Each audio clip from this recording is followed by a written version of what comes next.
السلام علیکم ناظرین۔ مشتاق احمد یوسفی اردو ادب کا بہت بڑا نام مزاح نگاری کے اندر، اور ان کی بہت ساری کتابیں موجود ہیں، مارکیٹ کے اندر اویلیبل ہیں، اور آپ لوگوں کی فرمائش تھی کہ ان کی بھی مضمون کوئی آپ کو پڑھ کے سنایا جائے، تو آج ان کے ایک مضمون میں سے اقتباس آپ کے لیے پیش خدمت ہے۔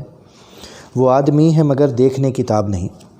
یہ ذکر ہمارے یار طرح دار بشارت علی فاروقی کے خسر کا ہے، لہٰذا تعارف انہی کی زبان سے اچھا معلوم ہوتا ہے۔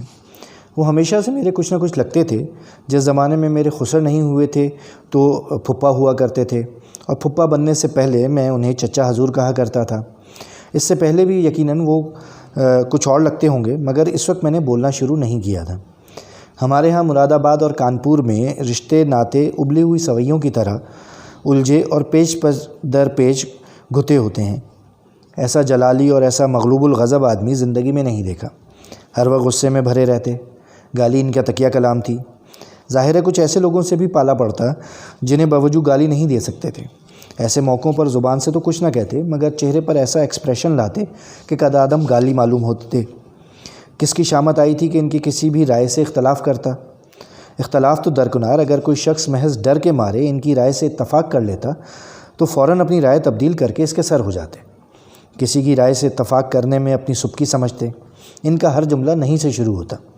ایک دن کانپور میں شدید سردی پڑ رہی تھی، میرے منہ سے نکل گیا، آج بڑی سردی ہے۔ بولے نہیں، کل اس سے زیادہ پڑے گی۔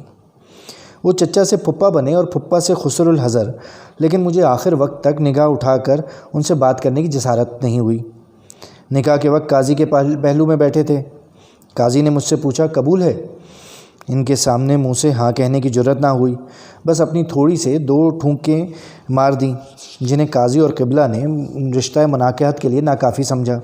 قبلہ کڑک کر بولے، لونڈے بولتا کیوں نہیں؟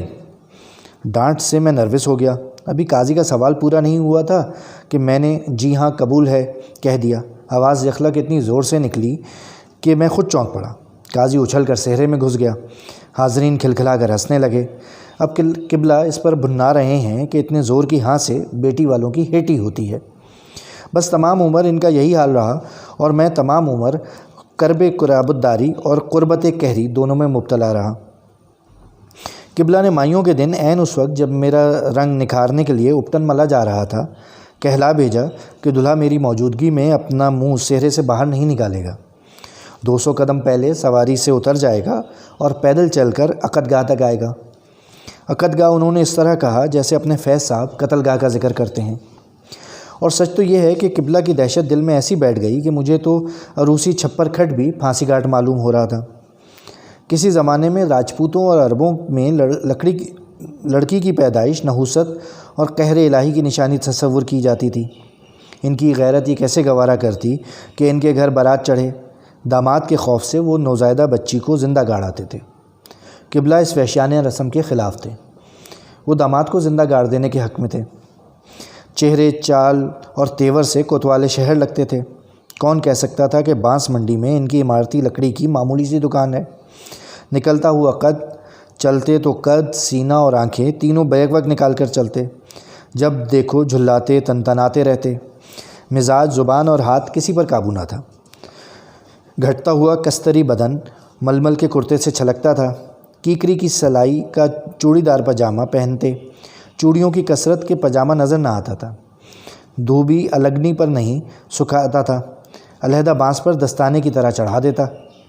آپ رات کے 2 بجے بھی دروازہ کھٹکھٹا کر بلائیں تو چوڑی دار میں ہی برآمد ہوں گے۔ واللہ میں تو یہ تصور کرنے کی بھی جرت نہیں کر سکتا کہ دائی نے انہیں چوڑی دار کے بغیر دیکھا ہوگا۔ ہاتھ کے بنے ریشمی ہزار بند میں چابیوں کا گچھا چھنچھناتا رہتا۔ جو تالے برسوں پہلے بیکار ہو گئے تھے، ان کی چابیاں بھی اس گچھے میں محفوظ تھیں۔ حد یہ کہ اس تالے کی چابی بھی تھی جو 5 سال پہلے چوری ہو گیا تھا۔ محلے میں اس چوری کا برسوں چرچا رہا، اس لیے کہ چور صرف تالا، پہرا دینے والا کتا اور ان کا شجرہ نسب چرا کر لے گیا تھا۔ فرماتے تھے اتنی ذلیل چوری صرف کوئی عزیز رشتہ دار ہی کر سکتا ہے۔ آخری زمانے میں یہ ہزار بندی گچھا بہت وزنی ہو گیا تھا، اور موقع با موقع فلمی گیت کے بازو بند کی طرح کھل جاتا۔ کبھی جھک کر گرم جوشی سے مصافحہ کرتے تو دوسرے ہاتھ سے ہزار بند تھامتے۔ کتنی ہی گرمی پڑے دکان بند نہیں کرتے تھے۔ کہتے تھے میاں یہ تو بزنس پیٹ کا دھندا ہے، جب چمڑے کی جھونپڑی یعنی پیٹ میں آگ لگ رہی ہو تو کیا گرمی کیا سردی، لیکن ایسے میں کوئی شامت کا مارا گاہک آ نکلے تو برا بھلا کہہ کے بھگا دیتے تھے۔ اس کے باوجود وہ کھچا کھچا دوبارہ انہی کے پاس آتا تھا، اس لیے کہ جیسی عمدہ لکڑی وہ بیچتے تھے ویسی سارے کانپور میں کہیں نہیں ملتی تھی۔ فرماتے تھے داغی لکڑی بندے نے آج تک نہیں بیچی۔ داغ تو 2 ہی چیزوں پر جچتا ہے، دل اور جوانی۔ امید ہے کہ آپ کو ہماری یہ کاوش پسند آئی ہوگی۔